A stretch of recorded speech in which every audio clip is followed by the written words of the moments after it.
ಪದೇ ಪದೇ ಕನ್ನಡಿಗರೇ ಯಾಕೆ ಟಾರ್ಗೆಟ್? ಕಂಡಕ್ಟರ್ ಮೇಲೆ ಹಲ್ಲೆ ಮಾಡಿದ್ದು ಸರಿಯಾ? ರಾಜಕಾರಣಿಗಳ ಓಲೈಕೆಯೇ ಇದಕ್ಕೆ ಕಾರಣನಾ? ಇದುವೇ ಚದುರಂಗದ ಮೊದಲ ಸ್ಟೋರಿ, ಕನ್ನಡಿಗರ ಕಿಚ್ಚು.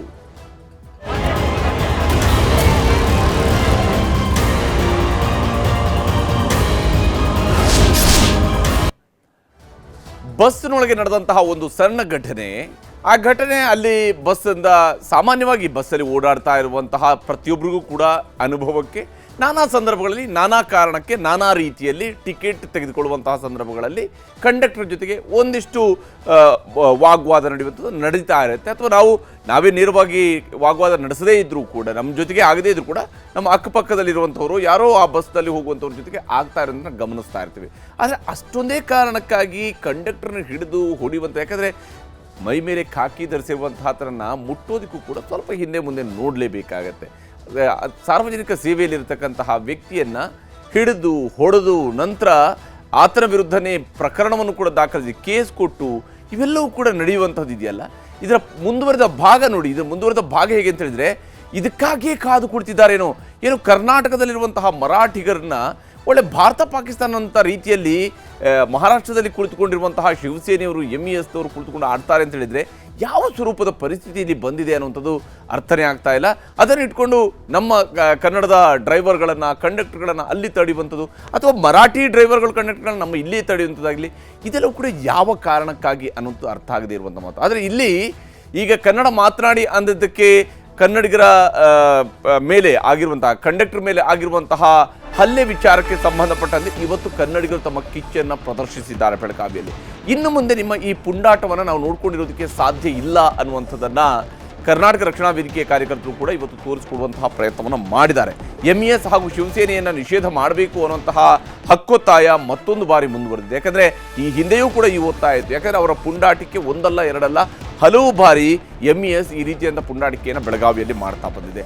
ಈ ದೇಶದಲ್ಲಿ ಭಾಷಾವಾರು ಪ್ರಾಂತ್ಯ ರಚನೆಯ ವಿಚಾರಗಳಿರ್ಬೋದು, ಅದಾದ ನಂತರ ಆಗಿರುವಂತಹ ಬೆಳವಣಿಗೆ, ಇವೆಲ್ಲವೂ ಕೂಡ ನಡ್ಕೊಂಡು ಬಂದಿರತಕ್ಕಂತಹ ವಿಚಾರಗಳೇ. ಆದರೆ ಯಾವುದೋ ಒಂದು ಸಣ್ಣತನವನ್ನು ಇಟ್ಟುಕೊಂಡಿರ್ತಕ್ಕಂತಹ ಸಂಘಟನೆ ಪದೇ ಪದೇ ತನಗೆ ಅನ್ಯಾಯ ಆಗ್ತಾ ಇದೆ, ಅಥವಾ ಬೇರೆ ಯಾವುದೋ ಒಂದು ಕಾರಣಕ್ಕಾಗಿ ಕಾರಣಗಳನ್ನು ಹುಡುಕಿಕೊಂಡು ಈ ರೀತಿಯಾಗಿ ಕಿರಿಕ್ ತೆಗೆದು ಜಗಳ ಎಬ್ಬಿಸಿ ಉಭಯ ರಾಜ್ಯಗಳ ನಡುವೆ ಒಂದು ರೀತಿಯಂಥ ವ್ಯಾಪಾರ ವಹಿವಾಟು ಯಾವುದೂ ಕೂಡ ನಡಿಬಾರ್ದೇನೋ ಅನ್ನುವಂತಹ ರೀತಿಯಲ್ಲಿ ವರ್ತಿಸೋದಿದೆಯಲ್ಲ, ಇದು ಅಕ್ಷಮ್ಯವಾಗಿರ್ತಕ್ಕಂಥ. ಈ ವಿಚಾರದಲ್ಲಿ MESನ ವಿರುದ್ಧ ಪ್ರಕರಣವನ್ನು ದಾಖಲಿಸುವಂಥದ್ದು ಅಥವಾ ಅವ್ರನ್ನ ಯಾವುದೋ ಒಂದೊಂದು ಬಿಡಿ ಕೇಸ್ನಲ್ಲಿ ಅರೆಸ್ಟ್ ಮಾಡಿದಾಕ್ಷಣ ಇದು ಮುಗಿಯುವ ಲಕ್ಷಣ ಕಾಣ್ತಾ ಇಲ್ಲ. ಇದಕ್ಕಾಗಿಯೇ ಈಗ ಒತ್ತಾಯವೂ ಕೂಡ ಶುರುವಾಗಿರುವಂಥದ್ದು MESನ್ನು ನಿಷೇಧಿಸಬೇಕು ಅಂತೇಳಿ. ಯಾಕಂದರೆ ಈ ರೀತಿಯಾದಂತಹ ಸಂಘಟನೆಯ ಹೆಸರಲ್ಲಿ ಕಂಡಕ್ಟರ್ ಏನು ಕೇಳಿರುವಂಥದ್ದು, ಟಿಕೆಟ್ ಕೊಡೋ ಸಮಯ ಕನ್ನಡ ಬರಲ್ವೇನಮ್ಮ ಅಂತ ಹೇಳುವಂಥ ರೀತಿ ಸಹಜವಾಗಿಯೇ ಮಾತಾಡಿರ್ತಾರೆ. ಅಷ್ಟಕ್ಕೇ ಅವ್ರಿಗೆ ಹೊಡೆದು ಈ ಮರಾಠಿಯಲ್ಲಿ ಮಾತಾಡು ಅನ್ನುವಂತಹ ರೀತಿಯಲ್ಲಿ ಹೊಡೆದು ನಂತರ ಏನು ಪ್ರಕರಣವನ್ನು ಒಂದು ಪೋಕ್ಸೋ ಕೇಸನ್ನು ದಾಖಲಿಸಿರುವಂಥದ್ದು ಇರ್ಬೋದು. ಈ ರೀತಿಯಾದಂತಹ ಕೆಲಸಗಳೆಲ್ಲವೂ ಕೂಡ ನಡೀತಾ ಹೋಗುತ್ತೆ ಅಂತ ಹೇಳಿದ್ರೆ ಏನು ನಡೀತಿದೆ ನಮ್ಮ ನಡುವೆ ಅಂತೇಳಿ ಅವತ್ತು ಆಗಿದ್ದೇನು ಅನ್ನೋಂಥ ನಾನು ನೋಡ್ತಾ ಹೋದಾಗ ಇದಕ್ಕೂ ಇದು ಇಂತಹ ಕ್ಷುಲ್ಲಕ ವಿಚಾರಗಳು ಎಲ್ಲಿಂದ ಎಲ್ಲಿವರೆಗೆ ಎರಡು ರಾಜ್ಯಗಳ ನಡುವೆ ಬಸ್ ಸಂಚಾರಕ್ಕೂ ಕೂಡ ಅವಕಾಶ ಇಲ್ಲದಂತೆ ಜನ ಪರದಾಡುವಂತೆ ಮಾಡಿರುವಂಥದ್ದು ಇದೆಯಲ್ಲ, ಯಾವ ಸ್ವರೂಪದಲ್ಲಿ ಹಾಗಾದರೆ ಇವರ ಪುಂಡಾಟ ನಡೀತಾ ಇದೆ? ಮರಾಠಿ ಭಾಷೆಯ ಹೆಸರಿನಲ್ಲಿ ನಡೀತಾ ಇರುವಂತಹ ಪುಂಡಾಟ ಅಂತೇಳಿ. ಬೆಳಗಾವಿ ಸುಳೆಭಾವಿ ಮಾರ್ಗದಲ್ಲಿ ಸಂಚರಿಸ್ತಾ ಇದ್ದಂತಹ ಬಸ್, ಆ ಬಸ್ನಲ್ಲಿದ್ದಂತಹ ಕಂಡಕ್ಟರ್ ಮಹದೇವಪ್ಪ ಮಲ್ಲಪ್ಪ ಹುಕ್ಕೇರಿ ಅವರ ಮೇಲೆ ಹಲ್ಲೆ ಆಗಿದೆ. ಅವರು ಕೂಡ ಬೆಳಗಾವಿಯವರೇ. ಯುವತಿಗೆ ಆಧಾರ್ ಕಾರ್ಡ್ ತೋರಿಸುವಂತೆ ಕನ್ನಡದಲ್ಲಿ ಅವರು ಕೇಳ್ತಾರೆ, ನೀನು ಫ್ರೀ ಟಿಕೆಟ್ ಬೇಕಲ್ಲಮ್ಮ, ಆಧಾರ್ ಕಾರ್ಡ್ ತೋರಿಸು ಅನ್ನೋಂಥ ಕೇಳ್ತಾರೆ. ಅಷ್ಟಕ್ಕೆ ಆಕೆಗೆ ಇಲ್ಲ ನನಗೆ ಬರಲ್ಲ, ಮರಾಠಿಯಲ್ಲಿ ಮಾತನಾಡಬೇಕು ಅಂತ ಹೇಳ್ಕೊಂಡು ಯುವತಿ ಜೊತೆಗಿದ್ದಂಥ ಯುವಕ ಒತ್ತಾಯಿಸ್ತಾರೆ. ಅಂದರೆ ಯಾವ ಸ್ವರೂಪದಲ್ಲಿ ಕಾಲಕ್ಕಿರಿದ ಜಗಳಕ್ಕೆ ಬರೋದು ಅಂತಿದೆಯಲ್ಲ, ಅದು ಇಂಥದಕ್ಕೆ ಹೇಳೋದು, ಕಾಲಕ್ಕಿರಿದ ಜಗಳಕ್ಕೆ ಬರೋದು ಅಂತೇಳಿ. ಅಷ್ಟಕ್ಕೆ ಮುಗಿಯೋದಿಲ್ಲ, ಮರಾಠಿ ಬರಲ್ಲ ಕನ್ನಡ ಮಾತಾಡಿ ಅಂತೇಳಿ ಕಂಡಕ್ಟರ್ ಹೇಳ್ತಾರೆ. ಸಹಜವಾಗಿಯೇ ಕರ್ನಾಟಕದ ಸಾರಿಗೆ ಬಸ್ನಲ್ಲಿ ಹೋಗಿ ಕರ್ನಾಟಕ ಸರ್ಕಾರ ಕೊಡ್ತಾ ಇರುವಂತಹ ಫ್ರೀ ಬಸ್ ಸರ್ವಿಸನ್ನು ತೆಗೆದುಕೊಂಡು ಹೋಗ್ತಾ ಇರುವಂಥವ್ರು ಕನ್ನಡದಲ್ಲಿ ಮಾತನಾಡ್ರಪ್ಪ ಅಂತ ಕೇಳಿದ ತಕ್ಷಣವೇ ಕನ್ನಡದಲ್ಲೇ ಮಾತಾಡು ಅಂತ ಹೇಳಿದಕ್ಕೆ ಕಂಡಕ್ಟರ್ ಮೇಲೆ ಹೊಡಿತಾರೆ. ಅದು ಏನು ಮಾಡ್ತಾರೆ, ಗುಂಪು ಕಟ್ಟಿಕೊಂಡು ಬಂದು ಹೊಡಿತಾರೆ. ಈ ರೀತಿಯಾಗಿ ಕರ್ತವ್ಯ ನಿರತನಾಗಿದ್ದಂತಹ ಕಂಡಕ್ಟರ್ ಮೇಲೆ ಹಲ್ಲೆಗೊಳಗಾದಂತಹ ಕಂಡಕ್ಟರ್ ಮಹದೇವಪ್ಪ ನಂತರ ಬಿಮ್ಸ್ಗೆ ದಾಖಲಾಗ್ತಾರೆ. ಯಾಕೆಂದರೆ ಅವ್ರಿಗೂ ಕೂಡ ವಯಸ್ಸಾಗಿದೆ, ಹಿಗ್ಗಾಮುಗ್ಗ ಹೊಡಿತಾರೆ. ತಂದೆ ಪ್ರಾಯದಲ್ಲಿರುವಂತಹ ವ್ಯಕ್ತಿಗೆ ಮಕ್ಕಳ ಪ್ರಾಯದಲ್ಲಿರುವಂತಹ ಹುಡುಗರು ಬಂದು ಹೊಡೆದಿರುವಂಥ ಘಟನೆ ಇದು. ನಿಜಕ್ಕೂ ಕೂಡ ಇವರನ್ನು, ಈ ಹುಡುಗರು ಯಾವ ಮನಸ್ಥಿತಿಯವರು ಅಂತ ಹೇಳೋದು ಅರ್ಥ ಆಗುತ್ತೆ. ಬಿಮ್ಸ್ಗೆ ಭೇಟಿ ನೀಡಿದಂತಹ ಬೆಳಗಾವಿ ಪೊಲೀಸರು ನಂತರ ಪ್ರಕರಣವನ್ನು ದಾಖಲಿಸಿಕೊಳ್ತಾರೆ. ಕಂಡಕ್ಟರ್ ಮೇಲೆ ಹಲ್ಲೆ ಮಾಡಿದಂಥ 4 ಕೂಡ ಅರೆಸ್ಟ್ ಮಾಡ್ತಾರೆ. ಅಷ್ಟೇ ಅಲ್ಲದೆ ಅವ್ರನ್ನ ನಂತರ ಕೋರ್ಟ್ಗೆ ಹಾಜರುಪಡಿಸಿ ಅವರು ನ್ಯಾಯಾಂಗ ಬಂಧನಕ್ಕೂ ಕೂಡ ಒಳಗಾಗ್ತಾರೆ. ಹಿಂಡಲ್ಗಾ ಜೈಲಿಗೆ ಅಟ್ಟಲಾಗುತ್ತೆ. 4 ಹಿಂಡಲ್ಗಾ ಜೈಲಿಗೆ ಅಟ್ಟಿದ್ರು. ಆದರೆ ಅಷ್ಟಕ್ಕೆ ಇದು ಮುಗಿಬೇಕಾಗಿತ್ತು. ಪ್ರಕರಣ ಏನು ನಡೆದಿದೆ, ಕಂಡಕ್ಟರ್ಗೆ ಹೊಡೆದಿದ್ದಾರೆ, ಇವೆಲ್ಲವೂ ಆಗಿದೆ. ಅದು ಇಷ್ಟ ಆಗ್ತಾ ಇದ್ದಂತೆ MES ತನ್ನ ಪುಂಡಾಟಿಕೆಯನ್ನು ಶುರು ಮಾಡಿದೆ. ಅದು ಈ ಪ್ರಕರಣವನ್ನು ಬೇರೆ ಸ್ವರೂಪಕ್ಕೆ ತೆಗೆದುಕೊಂಡು ಹೋಗುವಂಥ ಪ್ರಯತ್ನವನ್ನು ಕೂಡ ಮಾಡಿತು. ಅಷ್ಟೇ ಅಲ್ಲದೆ ಕರ್ನಾಟಕದಲ್ಲಿ ಆದಂತಹ ಘಟನೆಗೆ ಕಂಡಕ್ಟರ್ಗೆ ಹೊಡೆದು ನಂತರ ಮಹಾರಾಷ್ಟ್ರದಲ್ಲಿ ಹೋಗಿ ಅಲ್ಲಿ ಚೂ ಬಿಟ್ಟು ಕರ್ನಾಟಕದ ಕಂಡಕ್ಟರ್ಗಳನ್ನು ತಡೆಯುವ, ಹೊಡೆಯುವ, ಹಾಗೆಯೇ ಅವರಿಗೆ ಮಸಿ ಬಳಿಯುವಂತಹ ಕೆಲಸವನ್ನು ಮಾಡಿದರು. ಅವತ್ತು ನಡೆದಂತಹ ಘಟನೆಗಳನ್ನು ನಾವು ನೋಡ್ತಾ ಹೋದಾಗ ಯಾವ್ಯಾವ ರೀತಿಯಲ್ಲಿ ಇಲ್ಲಿ ಪ್ರಕರಣ ನಡೀತಾ ಬಂತು ಅನ್ನೋಂಥನ್ನ ನೋಡ್ತಾ ಹೋದಾಗ ಮೊದಲಿಗೆ ಬಸ್ನಲ್ಲಿ ಹಲ್ಲೆ ನಡೆಸಲಾಗತ್ತೆ. ನೋಡಿ, ಆ ವ್ಯಕ್ತಿ ವಯಸ್ಸಾಗಿರುವಂತಹ ವ್ಯಕ್ತಿಗೆ ಆ ಹುಡುಗರು, ಸಣ್ಣ ಹುಡುಗರು ಬಂದು ಈ ರೀತಿಯಾಗಿ ಹೊಡಿತಾರೆ ಅಂತ ಹೇಳಿದರೆ ಇಲ್ಲಿ ಬಿದ್ದಿರುವ ಹೊಡೆತಕ್ಕಿಂತ ಹೆಚ್ಚಾಗಿ ಅವ್ರಿಗಾಗಿರುವಂಥ ಅವಮಾನವನ್ನು ನಾವು ಗಮನಿಸಬೇಕು. ಅವರ ಮಾನಸಿಕ ಆಘಾತವನ್ನು ನಾವು ಗಮನಿಸಬೇಕು. ಯಾಕಂದರೆ ಕೆಲಸ ಮಾಡಿಕೊಂಡು ತನ್ನ ಪಾಡಿಗೆ ತನ್ನ ಕರ್ತವ್ಯ ನಿರತನಾಗಿದ್ದಂತಹ ವ್ಯಕ್ತಿಗೆ ಹುಡುಗರು ಬಂದು ಹೀಗೆ ಹೊಡಿತಾರೆ ಅಂತೇಳಿ ಆದರೆ ಯಾವ ರೀತಿಯಾದಂತಹ ವ್ಯವಸ್ಥೆ ಇದು? ಇಂಥವರ ಮೇಲೆ ಏನು ಕ್ರಮವನ್ನು ಕೈಗೊಳ್ಳಬೇಕಾಗಿತ್ತು ಅದನ್ನು ಪೊಲೀಸರು ಮಾಡಿದ್ದಾರೆ. ನಂತರ ಪೊಲೀಸರು ವಿಚಾರಣೆ ನಡೆಸಿದರೆ ಬಿಮ್ಸ್ನಲ್ಲಿ ಚಿಕಿತ್ಸೆಯನ್ನು ಪಡಿತಾ ಇದ್ರು. ಪೊಲೀಸರು ವಿಚಾರಣೆಯನ್ನು ನಡೆಸಿದ್ರು, ಅವರಿಂದೂ ಕೂಡ ಹೇಳಿಕೆಯನ್ನು ದಾಖಲಿಸ್ಕೊಂಡ್ರು. ಅದಾದ ನಂತರ ಆ 4 ಬಂಧಿಸುವಂತಹ ಕೆಲಸವನ್ನು ಇಮಿಡಿಯೇಟಾಗಿ ಪೊಲೀಸರು ಮಾಡಿದರು. ಕ್ಷಿಪ್ರಗತಿಯಲ್ಲಿ ಮಾಡಿದ್ದಾರೆ. ಈ ಎಲ್ಲ ಕೆಲಸವೂ ಕೂಡ ಬಹಳ ವೇಗವಾಗಿ ನಡೆದು ಹೋಗಿದೆ. ಇದೊಂದು ಇನ್ಸಿಡೆಂಟ್, ಇಲ್ಲಿಗೆ ಇದು ಮುಗಿದು ಹೋಗಬೇಕಾಗಿತ್ತು. ಆದರೆ ಅವತ್ತು ಆ ದಾಳಿಯಾದ ನಂತರ ತನಗೆ ಹಲ್ಲೆ ನಡೆಸಿದವರ ವಿಚಾರಕ್ಕೆ ಸಂಬಂಧಪಟ್ಟಂತೆ ಕಂಡಕ್ಟರ್ ಮಹದೇವಪ್ಪ ಅವರು ಏನು ಮಾತನಾಡಿದ್ರು ಅನ್ನೋದು ಕೂಡ ನಿಮಗೆ ತೋರಿಸ್ತೀನಿ. ಒಂದೇ ಜಾತಿ ಐತೆ ಸರ್, ಇದು ಮರಾಠಿ ಸರ್. ನನಗೆ ಮರಾಠಿ ಬರಲ್ಲ. ಕನ್ನಡದೊಳಗೆ ಹೇಳೋ ಮಾತಂದ್ರೆ ನಿಮ್ಮ ಮರಾಠಿ ಕಲಿಬೇಕು, ಹಿಂಗೆ ಮಾಡ್ತೀನಿ ನೀನು ಅಂತೇಳಿ ಮರಾಠಿ ಒಳಗೆ ನನಗೆ ಬೈದ್ಲು. ನಾವು ಟಿಕೆಟ್ ಅಂತ ಕೇಳಿದೆ ರೀ. ಅವ್ರು ಒಂದು ಹುಡುಗ ಒಂದು ಹುಡುಗಿ ಇದ್ರು. ಅವರು ಒಂದು ಹುಡುಗನ ಟಿಕೆಟು ಅವಳೇ ತೊಗೊಂಡಿದ್ಲು. ಕೊಟ್ಟ ತಕ್ಷಣ ಮತ್ತೆ ಆಮೇಲೆ ಇನ್ನೊಬ್ರು ಯಾರೋ ಮಾತು ಕೇಳಿದೆ, ಇಲ್ಲದಾರ ಅವ್ರದ್ದು ಟಿಕೆಟ್ ಕನ್ಸರಿ ಕೊಟ್ಟರೆ ನಾನು ಸಸ್ಪೆಂಡ್ ಆಗ್ತೀನಿ, ನೀವು ಹಂಗೆಲ್ಲ ಮಾಡಬಾರ್ದ ಮಾತು ಅಂದ್ರಿ. ನೀನು ಶಾಣೆ ಇದೆ ಉತ್ಸಾಹ ಅಂತ ಎಷ್ಟು ಅಂದಿದ್ದೆ. ನೀನು ಮರಾಠಿ ಮಾತಾಡು, ನನಗೆ ಮರಾಠಿ ಬರಲ್ಲ ಅಂತ ನಾನಂದೆ. ನೀನು ಮರಾಠಿ ಮಾತಾಡಬೇಕು. ಹೀಗೆ ಇದು ಅವತ್ತು ನಡೆದಂತಹ ಘಟನೆ. ಈ ಘಟನೆ ನಡೆದಿದೆ, ಬಸ್ನಲ್ಲಿ ಆಗಿದ್ದು. ಅವ್ರಿಗೆ ಹೊಡೆದವ್ರನ್ನ ಕಡೆಗೆ ಅರೆಸ್ಟ್ ಮಾಡಿದ್ರು. ಏನು ಕಾನೂನಿನ ಪ್ರಕಾರವಾಗಿ ಏನು ಕ್ರಮ ಕೈಗೊಳ್ಳಬೇಕಿತ್ತು ಆ ಕೆಲಸವನ್ನು ಪೊಲೀಸರು ಮಾಡಿದರು. ಇವರಿಗೆ ಆಸ್ಪತ್ರೆಯಲ್ಲಿ ದಾಖಲಿಸಿ ಅವರಿಗೆ ಚಿಕಿತ್ಸೆ ಕೊಡಿಸುವಂತಹ ಕೆಲಸವನ್ನು ಮಾಡಿದರು. ಇದರ ನಡುವೆನೇ ಯಾವಾಗ ಅವ್ರನ್ನ ಅರೆಸ್ಟ್ ಮಾಡ್ತಾರೋ ಇಮ್ಮಿಡಿಯೇಟಾಗಿ ಒಂದು ಪ್ರಕರಣ ದಾಖಲಾಗುತ್ತೆ. ಹಲ್ಲೆ ಮಾಡಿದಂತಹ 4 ವಿರುದ್ಧ ಕಂಡಕ್ಟರ್ ದೂರು ಕೊಟ್ಟಿರುವಂತಹ ಕಾರಣಕ್ಕಾಗಿ ಇದೇ ಕಂಡಕ್ಟರ್ ವಿರುದ್ಧ 4 ದಾಳಿಕೋರರ ಜೊತೆಗೆ ಇನ್ನೂ ಹಲವರು ಬಗ್ಗೆ ತನಿಖೆಯೂ ಕೂಡ ನಡೀತಾ ಇತ್ತು. ಅವರ ಬಗ್ಗೆ ಕೂಡ ತನಿಖೆ ನಡೆಸಬೇಕು ಅಂತ ಹೇಳಿ ಮನವಿಯನ್ನು ಮಾಡಿಕೊಂಡ್ರು. ಹಲ್ಲೆಗೊಳಗಾದ ಕಂಡಕ್ಟರ್ ವಿರುದ್ಧ ಪೋಕ್ಸೋ ಕೇಸ್ ದಾಖಲಾಗುತ್ತೆ. ಈ ಪೋಕ್ಸೋ ಕೇಸ್ ದಾಖಲಾದ ಸಂದರ್ಭದಲ್ಲಿನೇ ಕರ್ನಾಟಕದ ಸಾರಿಗೆ ಸಚಿವರಾಗಿರುವಂಥ ರಾಮಲಿಂಗಾರೆಡ್ಡಿ ಅವರು ಹೇಳಿದರು ಅದೊಂದು ಸುಳ್ಳು ಕೇಸ್ ಆಗಿರುತ್ತೆ ಹೊರತು ಬೇರೆನೇನು ಆಗಿರೋಕ್ಕೆ ಚಾನ್ಸ್ ಇಲ್ಲ. ಯಾಕಂದರೆ ಕಂಡಕ್ಟರು ಬಸ್ನಲ್ಲಿ ಲೈಂಗಿಕ ದೌರ್ಜನ್ಯವನ್ನು ಒಂದು ಹುಡುಗಿ ಮೇಲೆ ಹೇಗೆ ಮಾಡೋದಕ್ಕೆ ಸಾಧ್ಯ, ಅಥವಾ ಆಕೆಯ ಘನತೆಗೆ ಧಕ್ಕೆ ಆಗುವಂಥ ರೀತಿಯಲ್ಲಿ ಹೇಗೆ ವರ್ತಿಸೋದಕ್ಕೆ ಸಾಧ್ಯ ಅನ್ನುವಂಥ ಪ್ರಶ್ನೆ ಕೂಡ ಉದ್ಭವ ಆಗುತ್ತೆ. ಆದರೆ ಪ್ರಕರಣವನ್ನು ದಾಖಲಿಸುವಂತಹ ಕೆಲಸವನ್ನು ಮಾಡ್ತಾರೆ. ಅಪ್ರಾಪ್ತ ಬಾಲಕಿ ದೂರನ್ನು ಕೊಟ್ಟಿರುವಂಥದ್ದು. ಹೀಗಾಗಿ ಪ್ರಕರಣ ದಾಖಲಾಗುತ್ತೆ. ಕಂಡಕ್ಟರ್ ಮೇಲೆ ಪೋಕ್ಸೋ ಕೇಸ್ ಹಾಕಿದ್ದಕ್ಕೆ ಕರ್ನಾಟಕ ರಕ್ಷಣಾ ವೇದಿಕೆಯವರು ಕೂಡ ಆಕ್ರೋಶವನ್ನು ವ್ಯಕ್ತಪಡಿಸಿದರು. ಅಷ್ಟೇ ಅಲ್ಲದೆ ಈ ಒಂದು ಪ್ರಕರಣದ ಪೂರ್ವಾಪರದ ಬಗ್ಗೆ ಕೂಡ ಜಾಸ್ತಿ ಪರಿಶೀಲನೆ ಮಾಡೋಕ್ಕೆ ಹೋಗದೇನೆ ಮಾರಿಹಾಳ ಪೊಲೀಸ್ ಠಾಣೆಗೆ ಕರವೇ ಕಾರ್ಯಕರ್ತರು ಮುತ್ತಿಗೆ ಹಾಕೋದಕ್ಕೆ ಕಾರಣ ಮಾರಿಹಾಳ ಪೊಲೀಸ್ ಠಾಣೆಯ ಇನ್ಸ್ಪೆಕ್ಟರ್ ಅವರು ಪ್ರಕರಣವನ್ನು ಇಮಿಡಿಯೇಟಾಗಿ ದಾಖಲಿಸಿಕೊಳ್ತಾರೆ. ಮೇಲಾಧಿಕಾರಿಗಳ ಗಮನಕ್ಕೆ ತರದೇನೆ ಮಾರಿಹಾಳ ಪೊಲೀಸರು FIR ಅನ್ನು ದಾಖಲಿಸಿಕೊಳ್ತಾರೆ. ಇದು ಬಹಳ ಆಶ್ಚರ್ಯದ ಸಂಗತಿ. ಯಾಕಂದರೆ ಇಲ್ಲಿ ಆಲ್ರೆಡಿ ಪ್ರಕರಣ ದಾಖಲಾದ ನಂತರ ಬಂದಿರುವಂಥದ್ದು. ಒಂದು ವೇಳೆ ನಿಜಕ್ಕೂ ಅಂಥದ್ದು ಹಾಕಿದ ಕೃತ್ಯವನ್ನು ಕಂಡಕ್ಟರ್ ಎಸಗಿದ್ದಿರ್ತಿದ್ರೆ ಬಹುಶಃ ಮೊದಲೇ ಪ್ರಕರಣ ದಾಖಲಾಗ್ತಿತ್ತು. ಅದ್ಯಾವುದೂ ಕೂಡ ಬರಲಿಲ್ಲ, ನಂತರ ಬರುತ್ತೆ ಇವು. And FIR ದಾಖಲಾಗುತ್ತೆ. ಮಾರಿಹಾಳ ಠಾಣೆ CPI ಗುರುರಾಜ್ ಕಲ್ಯಾಣ್ ಶೆಟ್ಟರ್ ಅವ್ರನ್ನ ಕಡೆಗೆ ಕಮಿಷನರ್ ಅವರು ಬೇರೆ ಕಡೆಗೆ ಸ್ಥಳಾಂತರ ಮಾಡಿಸ್ತಾರೆ. ಇದೆಲ್ಲವೂ ಕೂಡ ಒಂದು ಆಗಿರುತ್ತೆ. ಎಡಾ ಮಾರ್ಟಿನ್ ಅವರು ಏನು ಹೇಳಿದ್ರು ಅವತ್ತು ಅಂತ ಹೇಳೋದನ್ನು ಕೂಡ ನಿಮಗೆ ತೋರಿಸ್ತೀನಿ. ಕಾರಣ ಕೇಸ್ ಕೂಡ ಒಂದು ನಿನ್ನೆ ರಾತ್ರಿ ಒಂದು ಬಂದಿದೆ. ಆ ಹುಡುಗಿ ಮೈನರ್ ಇದ್ದಾಳೆ. ಅದಕ್ಕೆ ಅವ್ರ ಕಡೆಯಿಂದ ಕೂಡ ಒಂದು ಕೇಸ್ ಕೊಟ್ಟಿದ್ದಾರೆ. ನನ್ನ ಜೊತೆಗೆ ಮಾತಾಡಿದಾಗ ಅವರು ಹೀಗೆ ಹಾಗೆ ಮಾತಾಡಿದರೆ ಹಾಗೆ ಬೇರೆ ಬೇರೆ ಆ್ಯಕ್ಷನ್ ತೋರಿಸಿದ್ದಾರೆ ಅಂತ ಆ ಪ್ರಕಾರ ಅವರು ಕಂಪ್ಲೇನ್ ಮಾಡಿದ್ದಾರೆ. ಹೀಗೆ ಇದು ಅಲ್ಲಿ ನಡೀತು. ಇದೆಲ್ಲವೂ ಕೂಡ ಕೇಸು, ಕೌಂಟ್ರ್ ಕೇಸು ಇವೆಲ್ಲ ಒಂದು ಕಡೆಯಲ್ಲಿ ಆಯಿತು. ಆದರೆ ಇದರ ಪರಿಣಾಮ ಆಗಿರುವಂಥದ್ದು ನೋಡಿ, ಬಸ್ ಸಂಚಾರವನ್ನೇ ಬಂದಾಗುತ್ತೆ. 2 ರಾಜ್ಯಗಳ ನಡುವಿನ ಬಸ್ ಸಂಚಾರ ಬಂದಾಗುತ್ತೆ. ಪ್ರತಿನಿತ್ಯ ಓಡಾಡುವಂತಹ ಬಸ್ಗಳ ಸಂಚಾರ ಬಂದ್ ಆಗುತ್ತೆ. ಕನ್ನಡ ಮರಾಠಿ ಭಾಷಾ ಹೋರಾಟವಾಗಿ ತಿರುಗಿರುವಂಥದ್ದು ಈ ಕಂಡಕ್ಟರ್ ಹಲ್ಲೆ ಕೇಸ್. ಕಂಡಕ್ಟರ್ ಮೇಲೆ ಹೊಡೆದಿರುವಂತಹ ಕೇಸ್, ಅದಕ್ಕೆ ಪ್ರಕಾರವಾಗಿ ಕಾನೂನು ಪ್ರಕಾರವಾಗಿ ಪೊಲೀಸರು ಆ್ಯಕ್ಷನನ್ನು ತೆಗೆದುಕೊಂಡ್ರೆ ಈ ಇಡೀ ಪ್ರಕರಣವನ್ನು ಕರ್ನಾಟಕ ಮತ್ತು ಮಹಾರಾಷ್ಟ್ರದ ನಡುವಿನ ಭಾಷಾ ಸಮಸ್ಯೆ ಅನ್ನುವಂಥ ರೀತಿಯಲ್ಲಿ ಇದನ್ನು ಬೆಳೆಯಿತು. ಚಿತ್ರದುರ್ಗದಲ್ಲಿ ಮಹಾರಾಷ್ಟ್ರ ಬಸ್ ತಡೆದು ಕಂಡಕ್ಟರ್ ಮುಖಕ್ಕೆ ಮಸಿ ಬಳಿಯುವಂಥ ಕೆಲಸವನ್ನು ಇಲ್ಲಿ ಕೆಲವರು ಪುಂಡಾಟವನ್ನು ಮಾಡಿದರು. ಇದು ಕೂಡ ಪುಂಡಾಟನೆ. ಈ ರೀತಿಯಾಗಿ ಮಾಡುವಂಥದ್ರಲ್ಲಿ ಯಾವುದೇ ರೀತಿಯಾದಂತಹ ಘನತೆ ಬರುವಂಥದ್ದಿಲ್ಲ. ಅದು ನಮ್ಮವರೇ ಮಾಡಿದರೂ ತಪ್ಪೇ ಇರುವಂಥದ್ದು. ಹಾಗೆಯೇ ಸೊಲ್ಲಾಪುರ ಇಳಕಲ್ ಮಾರ್ಗದಲ್ಲಿ KSRTC ಬಸ್ ಮೇಲೆ ದಾಳಿಯನ್ನು ನಡೆಸಲಾಯಿತು. ಅಲ್ಲಿ ಯಾವ ಸ್ವರೂಪದಲ್ಲಿ, ಅದು ಕೂಡ ಮಹಾರಾಷ್ಟ್ರದಲ್ಲಿ ಆಡಿರುವಂತಹ ಪುಂಡಾಟವನ್ನು ನೋಡಿದ್ರೆ KSRTC ಬಸ್ ಮೇಲೆ ಜೈ ಮಹಾರಾಷ್ಟ್ರ ಅಂತೇಳಿ ಬರೆದು ಆಕ್ರೋಶ. ಅಲ್ಲ, ಜೈ ಮಹಾರಾಷ್ಟ್ರ ಅಂತ ಬರೆಯೋದಕ್ಕೆ ಏನು ಮಹಾರಾಷ್ಟ್ರ ಭಾರತದಲ್ಲಿ ಇದೆಯಾ ಅಥವಾ ಎಲ್ಲಿದೆ? ಎಲ್ಲರೂ ಕೂಡ ಭಾರತದಲ್ಲಿರುವಂಥವ್ರು, ನಾವು ಭಾರತವಾಸಿಗಳಾಗಿರುವಂಥ ಸಂದರ್ಭದಲ್ಲಿ ಈ ರೀತಿಯಾದಂತಹ ಕೃತ್ಯವನ್ನು, ಮಹಾರಾಷ್ಟ್ರದ ಈ ಸಣ್ಣತನವನ್ನು, MES ಮತ್ತು ಶಿವಸೇನೆ ಈ ಸಣ್ಣತನವನ್ನು ಪದೇ ಪ್ರದರ್ಶನ ಮಾಡುವಂತಹ ಕೆಲಸವನ್ನು ಮಾಡ್ತಾ ಇರುವಂಥದ್ದು. ಬಸ್ಗಳೇ ಟಾರ್ಗೆಟ್ ಆಗಿದ್ದರಿಂದಾಗಿ ಕರ್ನಾಟಕ ಮಹಾರಾಷ್ಟ್ರ ಬಸ್ ಸಂಚಾರವನ್ನು ಅನಿವಾರ್ಯವಾಗಿ ಬಂದ್ ಮಾಡುವಂತಹ ಕೆಲಸವನ್ನು ಸರ್ಕಾರ ಮಾಡುತ್ತೆ. ಸಾರಿಗೆ ನಿಗಮದವರು ಅನಿವಾರ್ಯವಾಗಿ ಬಸ್ ಸಂಚಾರವನ್ನು ಬಂದ್ ಮಾಡ್ತಾರೆ. ಪರಿಸ್ಥಿತಿ ನಿಯಂತ್ರಣಕ್ಕೆ ಬರುವವರೆಗೆ 250ಕ್ಕೂ ಅಧಿಕ ಬಸ್ ಸಂಚಾರಗಳನ್ನು ಸ್ಥಗಿತಗೊಳಿಸಲಾಗುತ್ತೆ. ನೋಡಿ, ಪ್ರತಿನಿತ್ಯ ಕೊಲ್ಲಾಪುರ ಟು ಬೆಳಗಾವಿ, ಸೊಲ್ಲಾಪುರ ಟು ಬೆಳಗಾವಿಯ ಬೇರೆ ಬೇರೆ ಭಾಗಗಳು, ಇವೆಲ್ಲ ಕಡೆಗಳಲ್ಲೂ ಕೂಡ ಬಸ್ ಸಂಚಾರ ಇದೆ. ಆದರೆ ಕೇವಲ ಒಂದು ಘಟನೆಯ ಕಾರಣಕ್ಕಾಗಿ, ಮತ್ತು ಇದು ಕರ್ನಾಟಕದಲ್ಲೇ ಆಗಿರುವಂಥ ಘಟನೆ, ಕರ್ನಾಟಕದ ಬಸ್ನಲ್ಲಿ ಆಗಿರುವಂಥ ಘಟನೆ, ಮತ್ತು ಕರ್ನಾಟಕದ ಪೊಲೀಸರು ಯಾರು ಹಲ್ಲೆ ನಡೆಸಿದಾರೋ ಅಂಥವ್ರನ್ನ ಅರೆಸ್ಟ್ ಮಾಡಿದ್ರೆ ಇವರು ಮಹಾರಾಷ್ಟ್ರದಲ್ಲಿ ಪುಂಡಾಟಿಕೆಯನ್ನು ಮೆರೀತಾರೆ. ಇದನ್ನು ಕರ್ನಾಟಕ ಮರಾಠಿ ಅನ್ನುವಂತಹ ಭಾಷಾ ಸಮಸ್ಯೆಯ ರೀತಿಯಲ್ಲಿ ಮಾಡಿಸೋದಕ್ಕೆ ಹೋಗ್ತಾರೆ. ಬಸ್ ಸಂಚಾರ ನಿರ್ಬಂಧದಿಂದ ಜನಸಾಮಾನ್ಯರು ಪರದಾಡುವಂತಹ ಕೆಲಸವೂ ಕೂಡ ಆಯಿತು.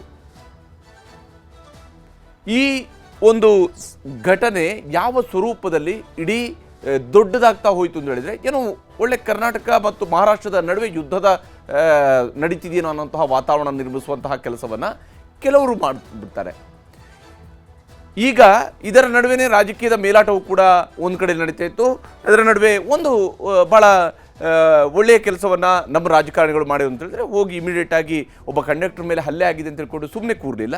ಆ ಕಂಡಕ್ಟರ್ನ ವಿಚಾರಿಸುವಂತಹ ಕೆಲಸವನ್ನು ಕರ್ನಾಟಕದ ರಾಜಕಾರಣಿಗಳು ಮಾಡಿರುವಂಥದ್ದು. ಅದನ್ನು ಬೇಷಲ್ಲೇಬೇಕು. ಯಾಕಂದರೆ ಕಂಡಕ್ಟರ್ ಮಹದೇವಪ್ಪ ಮಲ್ಲಪ್ಪ ಹುಕ್ಕೇರಿಗೆ ಬಿಮ್ಸ್ನಲ್ಲಿ ಚಿಕಿತ್ಸೆಯನ್ನು ನೀಡಲಾಗ್ತಾ ಇತ್ತು. ಅಲ್ಲಿಗೆ ಭೇಟಿ ನೀಡಿ ರಾಜಕಾರಣಿಗಳು ಆರೋಗ್ಯವನ್ನು ವಿಚಾರಿಸಿದರು. ಆಸ್ಪತ್ರೆಗೆ ಭೇಟಿ ನೀಡಿ ಆರೋಗ್ಯವನ್ನು ವಿಚಾರಿಸಿ ಸಾಂತ್ವನವನ್ನು ಉಮಾಶ್ರೀ ಅವರು ಹೇಳಿದರು. ವಿಶೇಷವಾಗಿ ಸಾರಿಗೆ ಸಚಿವ ರಾಮಲಿಂಗಾರೆಡ್ಡಿ ಅವರು ತಮ್ಮ ಇಲಾಖೆಯ ಒಬ್ಬ ಸಿಬ್ಬಂದಿಯ ಮೇಲೆ ಹಲ್ಲೆ ಆಗಿರುವ ಕಾರಣಕ್ಕಾಗಿ ಇಮಿಡಿಯೇಟಾಗಿ ಅವರು ಕೂಡ ಅಲ್ಲಿಗೆ ಹೋದರು. ಅದನ್ನು ಅವರ ಆರೋಗ್ಯವನ್ನು ವಿಚಾರಿಸಿದರು. ಕಂಡಕ್ಟರ್ಗೆ ಜೀವ ಭಯ, ಬೆದರಿಕೆ, ಪೋಕ್ಸೋ ಕೇಸ್ ಬಗ್ಗೆಯೂ ಕೂಡ ಮಾಹಿತಿಯನ್ನು ಪಡ್ಕೊಂಡ್ರು. ಮತ್ತು ಇಮಿಡಿಯೇಟಾಗಿ ಪೊಲೀಸರು ಕೂಡ ಮಾತನಾಡಿದರು. ಏನಿದು ಪ್ರಕರಣ, ಈ ರೀತಿಯಾಗಿ ಆದರೆ ಹೇಗೆ, ಒಬ್ಬ ಕೇಸ್ ಕೊಟ್ಟಿದ್ದಾರೆ ಅಂತ ಹೇಳಿದ ತಕ್ಷಣ ಕೌಂಟರ್ ಕೇಸ್ ಅಂತೇಳಿ ಪೋಕ್ಸೋ ಕೇಸ್ ಹಾಕಿದರೆ ಹೇಗೆ ಅನ್ನುವಂತಹ ಪ್ರಶ್ನೆಗಳನ್ನು ಮಾಡಿದರು. ನ್ಯಾಯ ಕೊಡಿಸುವಂತಹ ಭರವಸೆಯನ್ನು ಅವರು ಕೊಟ್ಟಿದ್ದರು. ಅದರ ಪ್ರಕಾರವಾಗಿಯೇ ಮುಂದುವರೆದು ಈಗ ಪ್ರಕರಣ ಒಂದು ಹಂತಕ್ಕೆ ತಲುಪಿದೆ. ಕಂಡಕ್ಟರ್ಗೆ ನಡೆಸಿರುವಂತಹ ಹಲ್ಲೆ ವಿಚಾರಕ್ಕೆ ಸಂಬಂಧಪಟ್ಟಂತೆ ರಾಮಲಿಂಗಾರೆಡ್ಡಿ ಅವರು ಏನು ಮಾತನಾಡಿದ್ರು ಅನ್ನೋದು ಕೂಡ ನಿಮಗೆ ತೋರಿಸ್ತೀನಿ. ಇದೊಂದು ಕ್ಷುಲ್ಲಕ ವಿಚಾರ. ಈ ವಿಚಾರಕ್ಕೆ ತಪ್ಪು ಯಾರು ಮಾಡಿದ್ರೋ ಅವ್ರ ಮೇಲೆ ಪೊಲೀಸರು ಕ್ರಮ ತಗೊಂಡಿದ್ದಾರೆ, ಕಸ್ಟಡಿಗೂ ಕಳಿಸಿದ್ದಾರೆ. ಶಿವಸೇನೆ ಅಂತ ಒಂದು ಪಕ್ಷ ಈ ಥರದ ವ್ಯಕ್ತಿಗಳಿಗೆ ಸಪೋರ್ಟ್ ಮಾಡಬಾರ್ದು. ಈಗ ತಪ್ಪು ಮಾಡಿದವ್ರ ಮೇಲೆ ತಗೊಂಡಿರೋದು ಅವರು ಕ್ರಮ, ಪೊಲೀಸ್ ತಗೊಂಡಿರತಕ್ಕಂಥ ಕ್ರಮ ಸರಿ ಇದೆ ಅಂತ ಮಹಾರಾಷ್ಟ್ರದವರು, ಶಿವಸೇನೆಯವರು ಸುಮ್ಮನೆ ಇದ್ಬಿಟ್ಟಿದ್ರೆ ಇದೆಲ್ಲ ಆಗ್ತಿರಲಿಲ್ಲ. ಇಲ್ಲಿ ಇಡೀ ಪ್ರಕರಣದಲ್ಲಿರುವಂಥದ್ದು ಶಿವಸೇನೆಯವರು ಮತ್ತು MESದವರು ಈ ರೀತಿಯಾಗಿ ಪ್ರಕರಣವನ್ನು ಒಂದು ರಾಜ್ಯದ ಮೇಲಿನ ವಿರುದ್ಧ ಪ್ರಕರಣ ಅನ್ನುವಂಥ ರೀತಿಯಲ್ಲಿ ಯಾಕೆ ಮಾಡೋದಕ್ಕೆ ಹೋಗ್ತಾರೆ ಅನ್ನುವಂಥದ್ದು, ಮತ್ತು ಕರ್ನಾಟಕದಲ್ಲಿ ಇರುವಂತಹ, ಕರ್ನಾಟಕದ ರಾಜ್ಯದ ಒಳಗಡೆ ಇರುವಂತಹ ಪ್ರತಿಯೊಬ್ಬರು ಕೂಡ ಕನ್ನಡಿಗರೇ. ಅದು ಪ್ರತಿಯೊಬ್ಬರು ಕೂಡ ಅರ್ಥ ಮಾಡ್ಕೊಳ್ಬೇಕಾಗಿರುವಂಥದ್ದು. ಮತ್ತು ಕಂಡಕ್ಟರ್ ಮೇಲೆ ಹಲ್ಲೆ ಖಂಡಿಸಿ ಬೆಳಗಾವಿಯಲ್ಲಿ ಕರ್ವೆ ಪ್ರತಿಭಟನೆಯನ್ನು ಕೂಡ ಮಾಡಬೇಕಂತ ಅನಿವಾರ್ಯತೆ ಸೃಷ್ಟಿಯಾಗುತ್ತೆ. ನೋಡಿ, ಒಂದು ಘಟನೆ ಆದ ನಂತರ ಕರ್ನಾಟಕದಲ್ಲಿ ಇದ್ಕೊಂಡು ಕನ್ನಡದ ರಕ್ಷಣೆಗೆ ಬೇಕಾಗಿ ಕನ್ನಡಿಗರು ಹೋರಾಟ ನಡೆಸಬೇಕಂತ ಪರಿಸ್ಥಿತಿ ಬರೋದಿಲ್ಲ. ಇದಕ್ಕಿಂತ ದುರಂತ ಬೇರಿನೇನು ಇರೋದಕ್ಕೆ ಸಾಧ್ಯ ಇಲ್ಲ. ಕಂಡಕ್ಟರ್ ಆರೋಗ್ಯ ವಿಚಾರಿಸಿ ಬಳಿಕ ಪ್ರತಿಭಟನೆಗೆ ಕರ್ವೆ ಕಾರ್ಯಕರ್ತರು ಕೂಡ ಇವತ್ತು ಇಳಿದ್ರು. ಕರ್ವೆ ನಾಯಕರು ಕೂಡ ಬಂದಿದ್ದರು.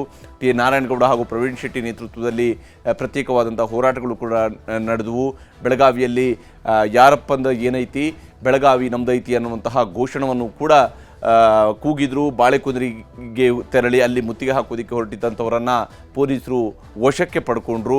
ನೂರಾರು ಕನ್ನಡ ಕಾರ್ಯಕರ್ತರನ್ನು ಬಂಧಿಸಿದ ಪೊಲೀಸರು ನಂತರ ಅವ್ರನ್ನ ಕರೆದೊಯ್ಯುವಂಥ ಕೆಲಸವನ್ನು ಕೂಡ ಮಾಡಿದ್ದಾರೆ. ಸರ್ಕಾರ ಮತ್ತು ಪೊಲೀಸರ ಮುಂದೆ ಹಲವು ಬೇಡಿಕೆಗಳನ್ನು ಕರ್ವೆ ನಾಯಕರುಗಳು ಕೂಡ ಇಟ್ಟಿದ್ದಾರೆ. ಅದರಲ್ಲೂ ವಿಶೇಷವಾಗಿ ಈ ಒಂದು MES ಶಿವಸೇನೆಯನ್ನು ನಿಷೇಧಿಸಬೇಕು ಅನ್ನುವಂತಹ ಒಂದು ಒತ್ತಾಯವನ್ನು ಹಿಂದಿನೂ ಕೂಡ ಇದೆ. ಈ ಒತ್ತಾಯ ಹಿಂದಿನಿಂದಲೂ ಕೂಡ ಇದೆ. ಆ ಒತ್ತಾಯವನ್ನು ಮುಂದುವರಿಸಿದ್ದಾರೆ. ಕನ್ನಡಿಗರ ಮೇಲಿನ ಗುಂಡಾಗಿರಿಗೆ ಬ್ರೇಕ್ ಹಾಕಬೇಕು. ಯಾವುದೇ ಕಾರಣಕ್ಕೂ ಕೂಡ ಕನ್ನಡಿಗರ ಮೇಲೆ ಇಂತಹ ಗೂಂಡಾಗಿರಿ ಆಗುವಂಥದ್ದನ್ನು ಸಹಿಸೋದಕ್ಕೆ ಸಾಧ್ಯ ಇಲ್ಲ. ಹಲ್ಲೆ ಮಾಡಿದವರ ಮೇಲೆ ಗೂಂಡಾ ಕಾಯ್ದೆಯನ್ನು ಹಾಕಬೇಕು. ಯಾರು ಕಂಡಕ್ಟರ್ ಮೇಲೆ ಹಲ್ಲೆ ನಡೆಸಿದಾರೋ ಅಂಥವ್ರ ಮೇಲೆ ಗೂಂಡಾ ಕಾಯ್ದೆಯನ್ನು ಹಾಕಬೇಕು. ಕರ್ನಾಟಕದಿಂದಲೇ ಅವ್ರನ್ನ ಗಡಿಪಾರು ಮಾಡಬೇಕು. ಅಂಥವ್ರು ಕರ್ನಾಟಕದಲ್ಲಿ ಇರೋದಕ್ಕೆ ಲಾಯಕಲ್ಲ ಅಂತೇಳಿ ಸರ್ಕಾರ, ಗೃಹ ಸಚಿವರು ಗಂಭೀರವಾಗಿ ಈ ಪ್ರಕರಣವನ್ನು ಪರಿಗಣಿಸಬೇಕು. ಏನೋ ಆಯಿತು, ಒಂದು ಸಣ್ಣ ಇನ್ಸಿಡೆಂಟ್ ಅಂತೇಳಿ ಅಲ್ಲ. ಈ ರೀತಿಯಾದಂತಹ ಮನಸ್ಥಿತಿ ಇನ್ನೊಮ್ಮೆ ಅವರು ಬಾಲ ಬಿಚ್ಚುವಂಥ ಕೆಲಸವನ್ನು ಮಾಡಬಾರ್ದು. ಯಾರೇ ಆಗಿರಲಿ, ರಾಜಕೀಯ ನಾಯಕರ ಒತ್ತಡ, ಪ್ರಭಾವ ಇದರಲ್ಲಿ ಬರಬಾರ್ದು. ಯಾವ ಕಾರಣಕ್ಕೂ ಕೂಡ ಇಲ್ಲಿ ರಾಜಕೀಯದ ಒತ್ತಡ ಅಥವಾ ಪ್ರಭಾವ ಬರಬಾರ್ದು ಅನ್ನುವಂತಹ ಆಗ್ರಹವನ್ನು ಕೂಡ ಕರ್ನಾಟಕ ರಕ್ಷಣಾ ವೇದಿಕೆಯ ನಾಯಕರುಗಳು ಮಾಡಿದ್ದಾರೆ. ನಾರಾಯಣಗೌಡರು ಹಾಗೆ ಪ್ರವೀಣ್ ಶೆಟ್ಟರು ಏನು ಮಾತನಾಡಿದ್ದಾರೆ ಅನ್ನೋದು ಕೂಡ ನಿಮಗೆ ತೋರಿಸ್ತೀನಿ. ಮಹಾ MES ಗುಂಡಾಗಳು ಬಾಳಕುಂದ್ರೆಯಲ್ಲಿ ಅವರ ಮೇಲೆ ಏನು ಹಲ್ಲೆ ನಡೀತು ಅದನ್ನ ಖಂಡಿಸಬೇಕು. ಆ ಗುಂಡಾಗಳನ್ನ ಗುಂಡಾ ಕಾಯ್ದೆ ಅಡಿಯಲ್ಲಿ ಬಂಧಿಸಿ ಅವ್ರನ್ನ ಜೈಲಿಗೆ ಕಳಿಸಬೇಕು. ಆ ಗುಂಡಾಗಳನ್ನ ಕರ್ನಾಟಕದ ನೆಲದಿಂದ ಗಡಿಪಾರು ಮಾಡಬೇಕು. MES ಗುಂಡಗಳು, ಶಿವಸೇನೆ ಗುಂಡಗಳು KSRTC ಕಂಡಕ್ಟರ್ ಮೇಲೆ ಮಾಡಿರುವಂತಹ ದಾಳಿ, ಹಾಕಿರುವಂತಹ ಪೋಸ್ಕೋ ಕಾಯ್ದೆ ಇದು ಬರೀ KSRTC ಕಂಡಕ್ಟರ್ ಹಾಕಿರುವಂತದ್ದಲ್ಲ, ಇಡೀ ಕನ್ನಡಿಗರ ಮೇಲೆ ದಾಳಿ ಮಾಡಿರುವಂತಹದ್ದು. ದಾಳಿ ಮಾಡಿ ಕನ್ನಡಿಗರ ಸ್ವಾಭಿಮಾನವನ್ನ ಹತ್ತಿಕ್ಲಿಕ್ಕೆ ಪೋಸ್ಕೋ ಕಾಯ್ದೆಯನ್ನ ಹಾಕಿದ್ದಾರೆ. ಇದನ್ನ ಕನ್ನಡಿಗರು ಯಾವತ್ತೂ ಸಹ ನಾವು ತಡೆಯಲ್ಲ. ಕರ್ನಾಟಕದಲ್ಲಿ ಕನ್ನಡ ಮಾತಾಡಿ ಅಂದ್ರೆ ದಾಳಿ ಮಾಡ್ತಾರೆ ಅಂದ್ರೆ ನಾವು ಯಾವ ದೇಶದಲ್ಲಿದ್ದೀವಿ, ಯಾವ ಪ್ರದೇಶದಲ್ಲಿದ್ದೀವಿ? ಸಂಗೊಳ್ಳಿ ರಾಯಣ್ಣ, ಕಿತ್ತೂರು ರಾಣಿ ಚೆನ್ನಮ್ಮ ಕಟ್ಟಿರುವಂತ ಈ ನಾಡಲ್ಲಿ ಕನ್ನಡಿಗರ ಮೇಲೆ ದಾಳಿ ಆದ್ರೆ ಹಿಂದೆ ವಿಜಯ್ ಮೋರೆಗೆ ಏನಾಗಿದೆಯೋ ಅದನ್ನೇ ಕರ್ನಾಟಕ ರಕ್ಷಣಾ ವೇದಿಕೆ ಮತ್ತೆ ಮಾಡ್ಬೇಕಾಗತ್ತೆ ಅನ್ನುವಂತ ಎಚ್ಚರಿಕೆಯನ್ನ ಕೊಡ್ತಾ ಇದೀವಿ. ನೋಡಿ, ಇದು ಕರ್ನಾಟಕದಲ್ಲಿ ಕನ್ನಡವನ್ನು ಮಾತಾಡಿ ಅಂತ ಹೇಳಿದರೆ ಒಂದು ಕಡೆ ಕಂಡಕ್ಟರ್ಗೆ ಹೊಡಿತಾರೆ, ನಂತರ ಅಷ್ಟೇ ಸಾಲದು ಅಂತ ಹೇಳಿದ ಮೇಲೆ ಆತನನ್ನು ಅರೆಸ್ಟ್, ಏನು ಗೂಂಡಾಗಿರಿಯನ್ನು ಮಾಡಿದಂಥವ್ರನ್ನ ಅರೆಸ್ಟ್ ಮಾಡಿದರೆ ಅದಕ್ಕೆ ಬೇಕಾಗಿ ಕರ್ನಾಟಕದ ಕಂಡಕ್ಟರ್ ಡ್ರೈವರ್ಗಳಿಗೆ ಮಹಾರಾಷ್ಟ್ರದಲ್ಲಿ ಮಸಿ ಬಳಿಯುವಂತಹ ಕೆಲಸವನ್ನು ಮಾಡ್ತಾರೆ.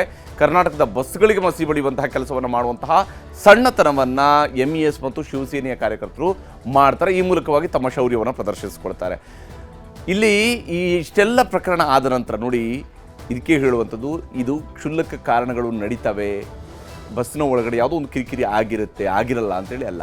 ಆದರೆ ಅದಾದ ನಂತರ ಈಗ ಯಾವ ಪೋಕ್ಸೋ ಕೇಸನ್ನು ದಾಖಲಿಸಿದ್ರು ಕಂಡಕ್ಟರ್ ವಿರುದ್ಧ, ಆ ಹುಡುಗಿ ಮನೆಯವರು ಕೂಡ ಈಗ ಅದನ್ನು ವಾಪಸ್ ತೆಗೆಯುವಂಥ ತೀರ್ಮಾನಕ್ಕೆ ಬಂದಿದ್ದಾರೆ. ಅಂಥದ್ದೇನೂ ಆಗಿಲ್ಲ ಅನ್ನುವಂಥದ್ದನ್ನು ಕಂಡಕ್ಟರ್ ಕೂಡ ಹೇಳಿದ್ದಾರೆ. ಆಕೆಯೂ ಕೂಡ ನನಗೇನು ಬೈದಿಲ್ಲ, ಆಕೆಗೆ ನಾನೂ ಬೈದಿರಲಿಲ್ಲ ಅನ್ನುವಂತಹ ಮಾತನ್ನು ಕೂಡ ಕಂಡಕ್ಟರ್ ಹೇಳಿದ್ದಾರೆ. ಅಷ್ಟರ ಮಟ್ಟಿಗೆ ಈ ಪ್ರಕರಣ ಅಲ್ಲಿ ಆ ಒಂದು ವಿಚಾರಕ್ಕೆ ಬಂದಾಗ ಸುಖಾಂತ್ಯವನ್ನು ಕಂಡಿದೆ. ಪೋಕ್ಸೋ ಪ್ರಕರಣವನ್ನು ಹಿಂಪಡೆಯುವಂತಹ ಕೆಲಸವನ್ನು ಈಗ ಆ ಯುವತಿಯ ಮನೆಯವರು, ಆ ಹುಡುಗಿಯ ಮನೆಯವರು ಮಾಡಿದ್ದಾರೆ. ಇದರ ನಡುವೆ ರಾಜಕೀಯದ ಕಿಚ್ಚು ಕೂಡ ಶುರುವಾಗಿದೆ. ಕಂಡಕ್ಟರ್ ಹಲ್ಲೆ ವಿಚಾರದಲ್ಲಿ ಬೆಳಗಾವಿ ರಾಜಕಾರಣಿಗಳ ಜಾಣ ನಡೆಯೂ ಕೂಡ ಕಂಡು ಬರ್ತಾ ಇದೆ. ಕನ್ನಡಿಗರ ವಿರೋಧವನ್ನು ಕಟ್ಟಿಕೊಳ್ಳುವಂತಿಲ್ಲ, ಮರಾಠಿಗರನ್ನು ಕೂಡ ಮರಿಬಾರ್ದು ಅನ್ನುವಂಥದ್ದು ಸದ್ಯಕ್ಕೆ ಇರುವಂತಹ ಬೆಳಗಾವಿ ರಾಜಕಾರಣಿಗಳು ಯಾವತ್ತೂ ಕೂಡ ಈ ಕೆಲಸವನ್ನು ಮಾಡ್ತಾ ಇರ್ತಾರೆ. ಬೆಳಗಾವಿ ಚಿಕ್ಕೋಡಿ ಮೂಲದ ರಾಜಕಾರಣಿಗಳಿಗೆ ಮರಾಠಿಗರ ಮತ ಬ್ಯಾಂಕ್ ಕೂಡ ತಪ್ಪಿ ಹೋಗಬಾರ್ದು. ಕೆಲವೊಮ್ಮೆ ಮರಾಠಿಯಲ್ಲೇ ಭಾಷಣ ಮಾಡಬೇಕನ್ನೋ ಅನಿವಾರ್ಯತೆಯೂ ಕೂಡ ಇದೆ. ಯಾಕಂದರೆ ಅಲ್ಲಿ ಆ ಭಾಷೆಯನ್ನು ಮಾತನಾಡುವಂಥವರ ಸಂಖ್ಯೆ ಜಾಸ್ತಿ ಇದೆ. ಹಾಗಾಗಿ ಅವ್ರನ್ನ ಓಲೈಕೆ ಮಾಡೋದಕ್ಕೆ ಮರಾಠಿಯಲ್ಲೂ ಕೂಡ ಮಾತಾಡ್ತಾರೆ. ಅಫ್ಕೋರ್ಸ್ ನಮ್ಮವರು ಸೊಲ್ಲಾಪುರಕ್ಕೆ ಹೋದಾಗ, ಜತ್ಗೆ ಹೋದಾಗ, ಅಕ್ಕಲಕೋಟೆಗೆ ಹೋದಾಗ ಅಲ್ಲಿ ನಮ್ಮವರು ಕನ್ನಡದಲ್ಲಿ ಭಾಷಣ ಮಾಡಿ ಬರ್ತಾರೆ ಮತವನ್ನು ಕೇಳುವಂಥ ಸಭೆ, ಅದನ್ನು ಮಾಡ್ಬೋದು.